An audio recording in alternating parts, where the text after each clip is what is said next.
आपण पाहत आहात सुपरफास्ट 24 तास न्यूज, बातम्यांचा खरा वेग। सभापतीचा आज पदग्रहण समारंभ होता। अतिशय आनंदाच्या वातावरणामध्ये हा पार पाडलेला आहे।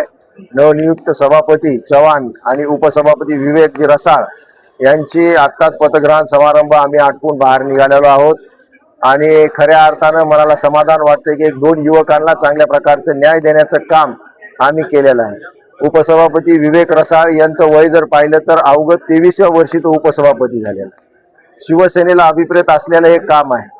नव्या रक्ताला, नव्या युवकांना संधी देण्याचं काम शिवसेनेनं आजपर्यंत घडवलेलं आहे।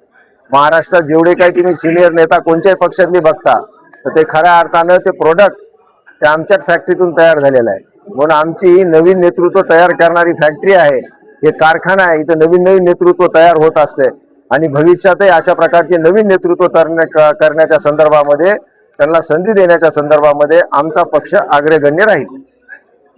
सभापती आणि उपसभापतीच्या पदग्रहण सोहळा या ठिकाणी आयोजित केला होता। यामध्ये सभापती म्हणून राष्ट्रवादी काँग्रेस पक्षाचे रविभाऊ चव्हाण यांची निवड झालेली आहे आणि उपसभापती म्हणून उबाटाचे विवेकजी रसाळ यांची या ठिकाणी निवड झालेली आहे। या दोघांचाही पदग्रहण सोहळा या ठिकाणी आयोजित केला होता आणि निश्चित त्यांना शुभेच्छा देण्यासाठी आणि या पंचायत समितीच्या माध्यमातून, त्यांच्या माध्यमातून सर्व ग्रामस्तरावर सर्व प्रभावी योजना त्या ठिकाणी त्यांनी राबवाव्या या सदिच्छा आम्ही त्यांना त्या ठिकाणी दिलेल्या आहेत। आणि निश्चित स्वरूपामध्ये दोघंही अत्यंत तरुण आहेत, चांगलं काम करतील आणि या पंचायत समितीला निश्चित स्वरूपामध्ये अग्रेसर घेऊन जातील असा आम्हाला विश्वास आहे।